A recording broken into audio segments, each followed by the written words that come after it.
Dans cette vidéo, on va parler des variables. Les variables, c'est vraiment la base de la programmation, c'est vraiment les briques fondatrices de tout ce qu'est la programmation après et il est impossible de s'en passer. C'est pas compliqué à comprendre, mais je vous invite à bien comprendre et à vous entraîner sur ce sujet, puisque si vous n'arrivez pas les variables, vous n'arriverez pas à comprendre la suite. On va également voir dans cette vidéo les expressions qui sont en fait des opérations qu'on peut appliquer sur des variables. Alors déjà, une variable, qu'est-ce que c'est? Eh bien, c'est une analogie qui est souvent utilisée, c'est une boîte ou un tiroir dans lequel on va ranger des informations. Je prends l'exemple du déménagement. Quand vous déménagez, vous allez prendre des cartons et dans ces cartons, vous allez mettre des objets pour pouvoir les stocker. Mais une variable, c'est exactement pareil.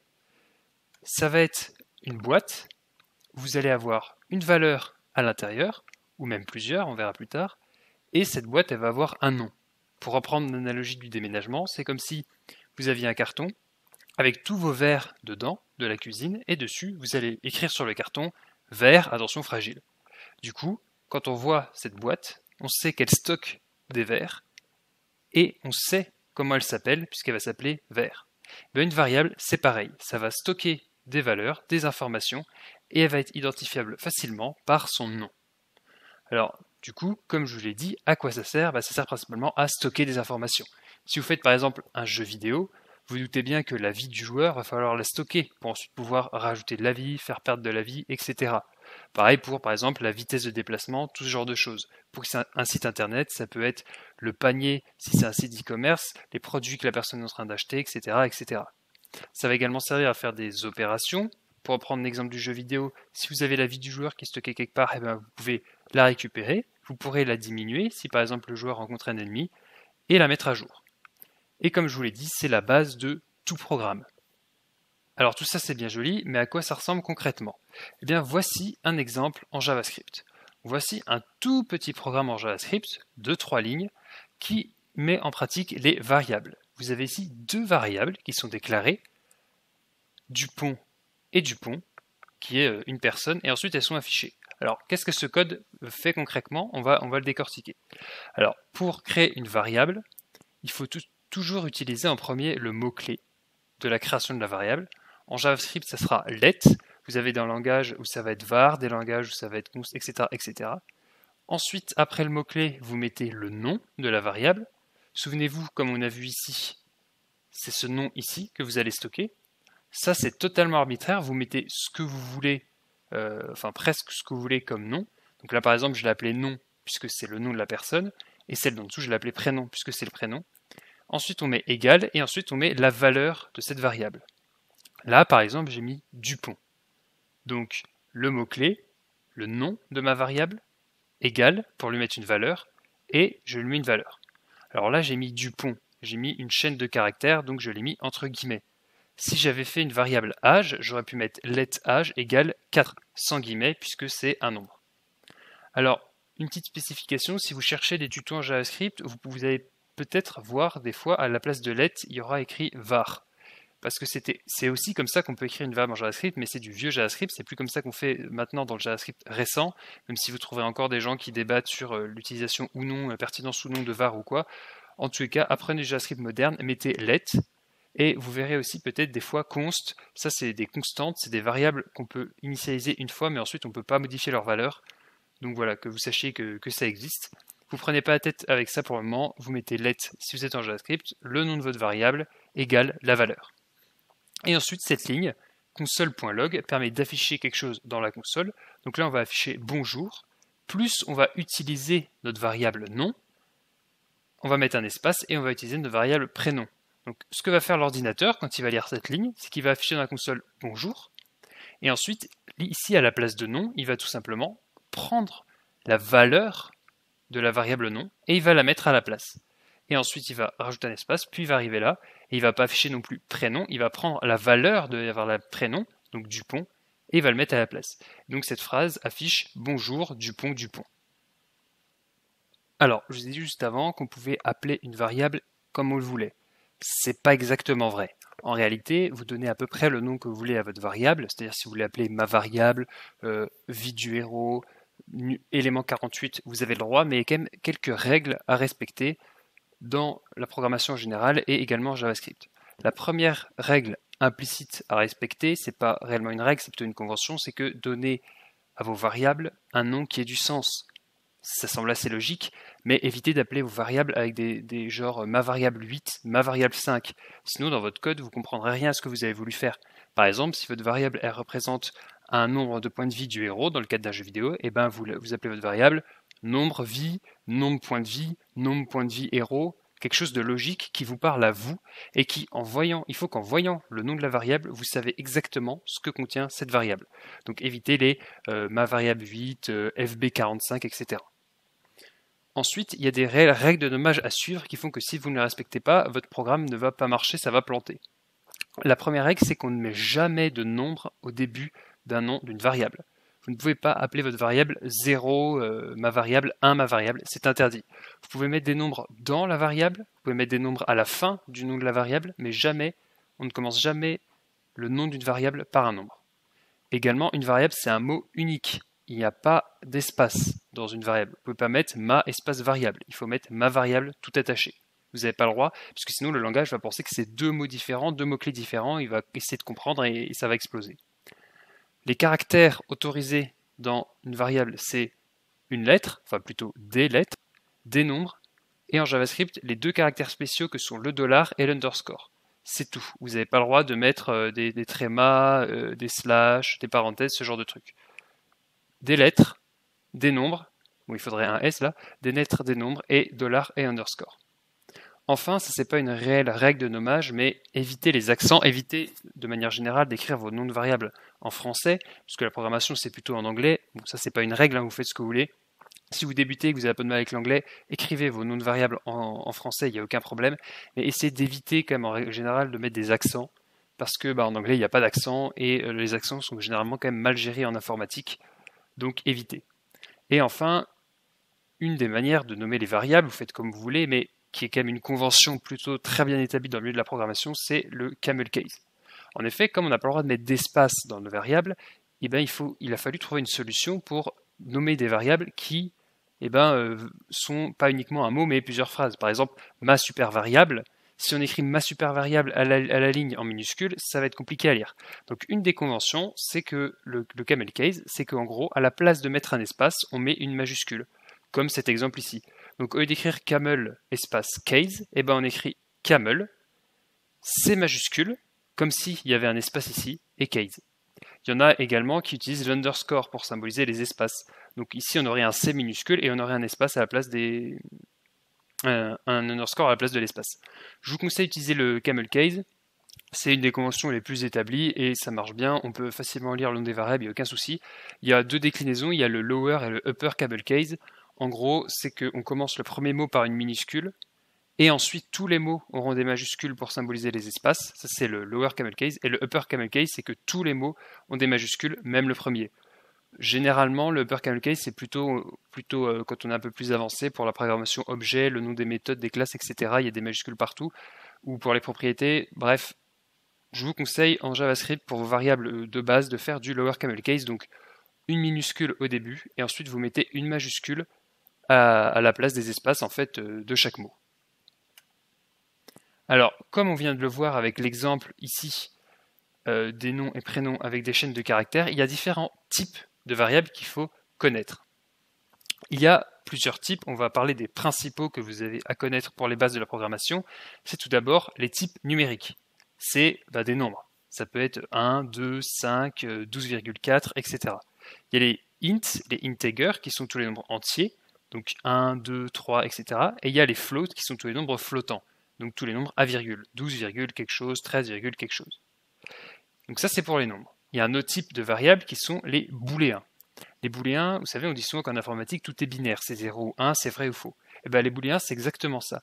C'est une valeur qui peut être soit true, donc la traduction de vrai en anglais, soit false, la traduction de faux en anglais, et c'est tout.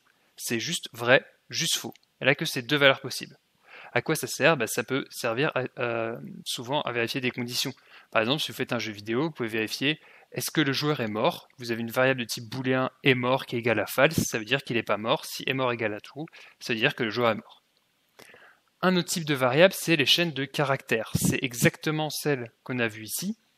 La chaîne de caractères, c'est tout simplement du texte, comme on l'écrit, bonjour, etc., etc. Et elles ont la spécificité de se mettre entre guillemets. Donc ici, vous mettez guillemets, votre chaîne de caractères, guillemets. Que ce soit des guillemets simples ou des guillemets doubles en JavaScript, ça marche. Il n'y a aucune différence. Enfin, il y a des spécificités un petit peu plus complexes plus tard, mais pour le moment, gardez à l'esprit que vous pouvez mettre, il suffit juste de mettre des guillemets et vous mettez votre texte. Les guillemets, c'est uniquement pour la chaîne de caractères. Si vous mettez un nombre entre guillemets, il sera considéré comme une chaîne de caractères et plus comme un nombre. Et après, il y a deux types de variables qui sont plus complexes, comme les tableaux qui permettent de stocker plusieurs valeurs ou plusieurs variables, les objets, etc. On en parlera plus tard dans d'autres vidéos plus loin dans la formation, mais il faut que vous sachiez que ça existe, il n'y a pas que 3 types de variables qui existent. Voici ensuite des exemples en JavaScript pour mieux illustrer tout ce que j'ai raconté avant.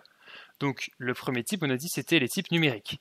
Ici, voici deux exemples de variables qui ont des types numériques. On a par exemple ici la variable âge, donc let âge égale 38. Ça, c'est un int, un integer, donc un nombre entier.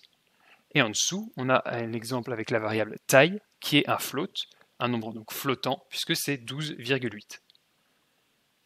Ensuite, on a un exemple de booléen. Vous avez dit ici booléen.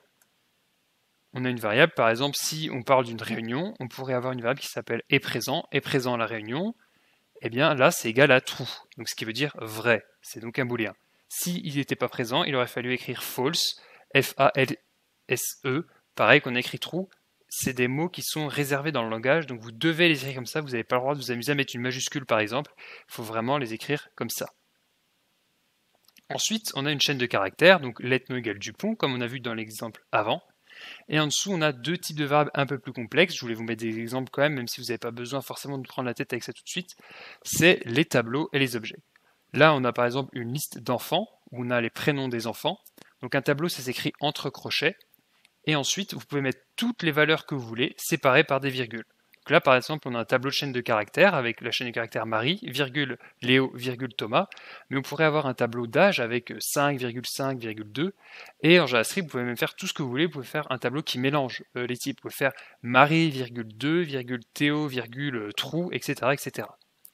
Un objet, c'est un peu plus complexe, donc je ne vais pas trop m'attarder dessus, mais c'est des accolades, et ensuite vous avez un identifiant et une valeur. Par exemple, pour une voiture, la marque de la voiture, c'est Renault, le modèle, c'est Q5, etc.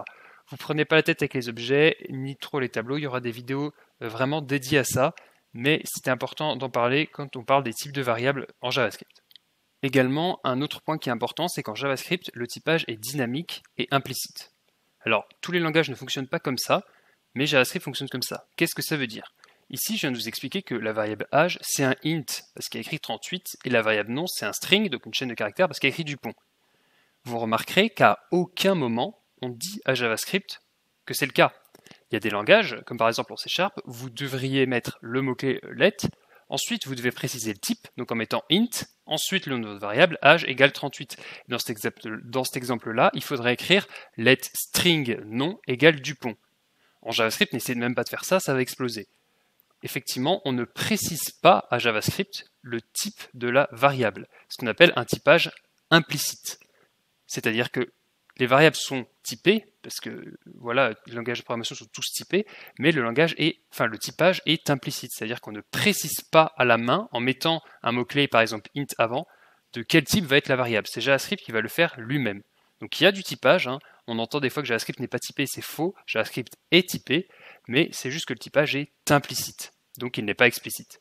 Et du coup, comment JavaScript y fait ? C'est le principe du typage dynamique, c'est qu'en gros, il va voir ici que vous avez mis 38, et à l'exécution du code, il va se dire « Ok, ma variable âge, je ne sais pas de quel type elle est, donc il va dire ça peut être n'importe quel type, n'importe quoi en anglais ça veut dire any, il va dire ça peut être any, c'est n'importe quoi, je ne sais pas. » Et à l'exécution, il va voir qu'il y a 38, il va faire « Ah ok, 38 c'est un int, donc ma variable âge, c'est un type int. » Et pareil avec tous les types. Par exemple ici, quand il va lire cette ligne, il va faire « Ok, j'ai une variable nom, je ne sais pas de quel type c'est, donc on va dire c'est any. » Et ici, je vois que dans nom, on a un string, une chaîne de caractères. Il fait OK, du coup, non, c'est un string. Et automatiquement, JavaScript va typer les variables implicitement en fonction de ce que vous avez donné aux variables. Alors du coup, c'est un côté très pratique puisque vous n'avez pas besoin de dire cette variable c'est ça, etc. JavaScript le fait tout seul pour vous. Et ça permet une certaine flexibilité puisque par exemple, ici, let nom égale Dupont. Si en dessous j'ai envie de mettre finalement nom est égal à 5, donc est égal à un int, je peux totalement le faire. JavaScript va d'abord mettre du plomb dans nom, il va faire OK, c'est un type string, et ensuite si on met 5 dans nom, il va faire OK, pas de souci, ben, c'était un type string, ça devient un type int, et JavaScript va totalement accepter ça. Donc ça permet d'être très flexible, mais c'est aussi un défaut, puisque du coup ça crée des bugs en faisant des erreurs que vous n'avez pas forcément voulu. C'est quand même globalement mal vu du côté des programmeurs parce que bah, c'est pas très pertinent, ça n'a pas de logique en soi de déclarer une variable de type int et de lui mettre un int dedans et ensuite dans le code de décider de finalement lui mettre une chaîne de caractères. C'est pas quelque chose qu'il est bien de faire. C'est quelque chose que JavaScript autorise de par sa syntaxe, la manière de fonctionner, mais c'est pas quelque chose à faire. Donc restez attentif à ce niveau-là, évitez de changer le type des variables en cours de route parce que ça crée des bugs et des choses qui ne sont pas forcément appréciables. Ensuite, sur ces variables, on peut également faire des opérations, comme je vous l'ai dit. On peut faire toutes les opérations classiques. Les principales dont vous aurez besoin sont celles-ci, donc les additions, additionner des nombres, des soustractions, des multiplications, des divisions et des modulos. Bon, le modulo, peut-être que vous ne savez pas exactement ce que c'est. En vrai, si vous le savez, c'est juste que vous avez oublié le nom, c'est tout simplement le reste de la division. Alors, on va voir ça tout de suite en JavaScript, directement dans le code. Donc ici, je vous ai préparé un petit code qui met en pratique toutes les expressions, donc les opérations dont je vous ai parlé avant, addition, soustraction, multiplication, etc. Alors on peut voir déjà une petite parenthèse, je ne sais pas si j'ai expliqué jusqu'à maintenant, mais que j'ai mis des commentaires à chaque fois dans le code pour expliquer ce que fait le bloc de code en dessous. En JavaScript, c'est un double slash, et ensuite on peut mettre le texte qu'on veut. Et donc ça permet, je ne sais pas écrire, mais ça permet de créer de ce qu'on appelle des commentaires. C'est simplement des indications pour vous, si vous revenez 2 semaines, 3 semaines plus tard sur votre code, vous allez avoir oublié ce que vous avez fait, ou pour les autres, si vous travaillez en équipe, c'est globalement une bonne pratique de mettre des commentaires dans son code pour expliquer ce que fait son code. Alors ça sert à rien de mettre un commentaire complètement évident, mais voilà, pour mettre des blocs de code, ce genre de trucs, c'est assez utile.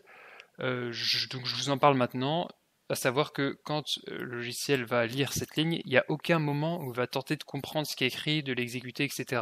Il ignore totalement cette ligne, c'est juste un texte que vous mettez pour vous y retrouver dans votre code. Et ça permet aussi du coup de neutraliser une ligne de code si on veut plus qu'elle s'exécute en la mettant en commentaire. Donc voilà pour la parenthèse. Donc ce code, au début, il fait rien d'incroyable. On définit une variable qui s'appelle point de vie. Par exemple, un jeu vidéo où on a de la vie, que j'initialise à 5, donc qui vaut 5, et on l'affiche. Console log, donc je rappelle console.log, c'est pour afficher quelque chose dans la console, et on affiche donc la variable. Donc ça va afficher la valeur de la variable, ça va afficher 5 dans la console. Je vous l'ai affiché ici, la console, effectivement, on voit le petit 5.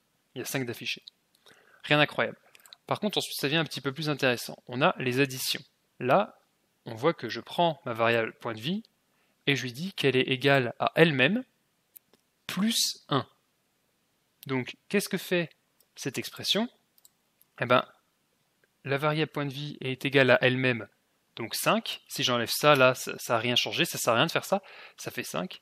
Plus 1, donc la variable va être égale à 6. Et ensuite, je l'affiche console.log point de vie, et comme on peut voir dans la console, c'est bien égal à 6. A noter que là, je modifie la valeur de la variable. Je lui dis, là, quand on initialise une variable, on dit point de vie égale 5, ok, avec le mot-clé let qui veut dire qu'on crée la variable et on lui met la valeur 5. Ensuite, là, on modifie la valeur de la variable. On ne remet pas le let parce qu'on ne redéfinit pas une variable, c'est la même variable, mais on modifie sa valeur en nous rajoutant 1. Par contre, si ici je fais console log point de vie plus 1, ça va, si j'enlève ça, ou si ça c'est pas exécuté, ça va aussi m'afficher 6. Mais par contre, si je console log en dessous juste point de vie, je verrai que point de vie vaut toujours 5. Parce que là, on affiche dans la console point de vie plus 1, mais on ne modifie pas la valeur de la variable point de vie. Alors que là, vu qu'on fait point de vie égale point de vie plus 1, on modifie bien sa valeur, et donc c'est égal à 6. Ensuite, pour la soustraction, c'est exactement la même idée. On lui dit que point de vie, c'est égal à point de vie, moins 1. Comme ici, la variable égale elle-même moins 1. Et donc là, ça nous console log 5, ça nous console bien log 5. Pourquoi 5 ? Parce que on était à 5, on a fait plus 1, donc on est passé à 6, et on a fait moins 1, donc on est repassé à 5, tout simplement. Donc rien de compliqué ici, et après on a la même chose au niveau des multiplications, des divisions et du modulo. La multiplication, ça se fait pareil, donc point de vie fois 2, ça va me console log 10, puisque point de vie est égal à 5, donc 10 fois 2 avec la petite étoile ici que vous avez sur le pavé numérique au-dessus du 9, ça me met bien 10. Et la division, c'est exactement la même idée.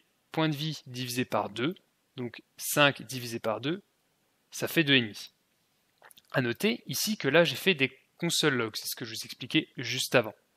Donc, dans la console, j'affiche la valeur de point de vie x 2, donc 10, ce qui m'est affiché ici, mais à aucun moment, je ne modifie la valeur de point de vie.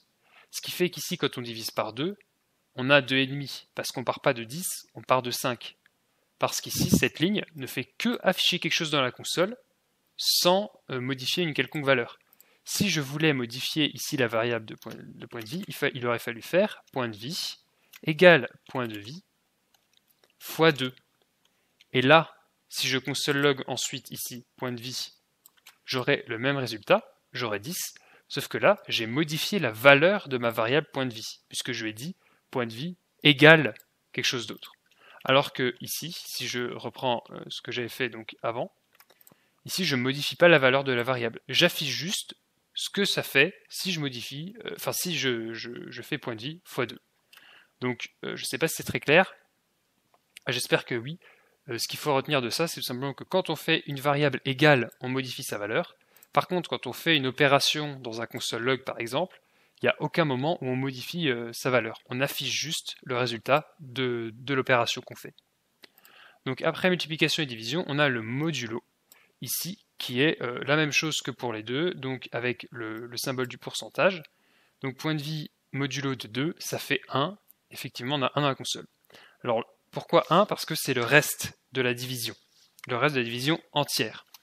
Si vous vous rappelez vos cours de, je ne sais pas, ça doit être CP, CE1 peut-être, quand on faisait des divisions, donc par exemple ici c'est 5 divisé par 2, puisque point de vie c'est égal à 5, on faisait 5 divisé par 2 et on posait les divisions, vous savez, en croix, et en fait on n'avait pas de résultat à virgule. Parce qu'en réalité, effectivement, si on fait 5 divisé par 2, on aura 2,5. Parce que là on parle d'une division entière, donc en fait 5 divisé par 2, ça fait 2. Pourquoi ? Parce que ça fait 2 fois 2, qui est égal à 4, plus 1. 5. Et 1, c'est le reste de la division. Donc, point de vie modulo de 2, ça fait 1. Puisque c'est 5 modulo de 2, ça fait 2 plus 2, et il reste 1. Donc, le reste c'est 1. Le modulo, ça peut sembler un peu déstabilisant au début, mais ça peut être très utile par exemple pour savoir si un nombre est pair ou non, en faisant modulo de 2, etc. etc. Ensuite, ici, je vous ai expliqué une syntaxe un peu plus courte pour toutes les opérations que je vous ai expliquées au-dessus. En fait, vous voyez ici, par exemple pour l'addition, on fait point de vie égale point de vie plus 1. Ça marche, ça fonctionne, il n'y a aucun problème, mais c'est un petit peu rébarbatif. Alors si vous débutez vraiment en programmation, je vous conseille de continuer à utiliser ce genre de syntaxe, il n'y a aucun problème, ça marche, mais juste vous sachiez, que vous soyez au courant qu'il y a une syntaxe plus courte qui existe, c'est-à-dire de faire plus égale 1. Pareil pour les autres opérations, pour la soustraction par exemple, au lieu de faire point de vie égale point de vie moins 1, on pourrait faire point de vie moins égale 1. Ces deux lignes-là sont similaires, ça fait exactement la même chose, tout comme cette ligne-là est similaire à celle-là. Ce qu'on fait en fait tout simplement, c'est qu'au lieu de répéter point de vie égale lui-même moins 1, on fait point de vie moins égal, et donc le moins égal permet de dire que ça c'est l'opération qu'on va faire, donc une soustraction, et comme on le colle le égal, ça implicite en fait le point de vie qui serait ici. Voilà, c'est comme si on faisait ça en fait, égal point de vie moins 1, comme au-dessus, sauf que en fait le point de vie on l'a viré, et on a mis le égal ici, pour montrer que implicitement il y a la variable elle-même qui est ici. Donc c'est une manière plus rapide de faire, on peut faire pareil pour la multiplication du coup, on peut faire point de vie par exemple fois égale 2, par exemple, ça marche aussi. Vous n'êtes pas obligé d'utiliser au début, mais c'est après, quand vous serez un peu plus à l'aise avec les expressions, vous allez voir que c'est un gain de temps et de place, et ça rend pas forcément le code moins lisible, parce que même si au début ça peut permettre un peu perturbant, en réalité on comprend très vite que point de vie plus égal 1, c'est juste égal à point de vie égale point de vie plus 1. Voilà. Enfin, dernier truc, c'est au niveau des variables. Là, je vous ai fait des calculs un peu bateaux avec des nombres aléatoires à chaque fois, hein, genre x2, plus 1, etc. Mais bien entendu, on peut utiliser des variables dans les expressions. Par exemple, là, j'ai défini une autre variable que j'ai appelée point d'énergie. Au passage, je ne l'ai pas initialisée en termes de valeur, je ne lui ai pas donné de valeur. En JavaScript, on peut tout à fait faire. Vous voyez, là, je l'ai mis let.v égale 5, mais on peut très bien déclarer des variables qui n'ont pas de valeur. Il n'y a aucun problème avec ça. Et ensuite, on dit point d'énergie égale, par exemple, point de vie plus 2. Donc, ça fera 8. Pourquoi ? Parce que point d'énergie, point de vie à la base, c'est 5.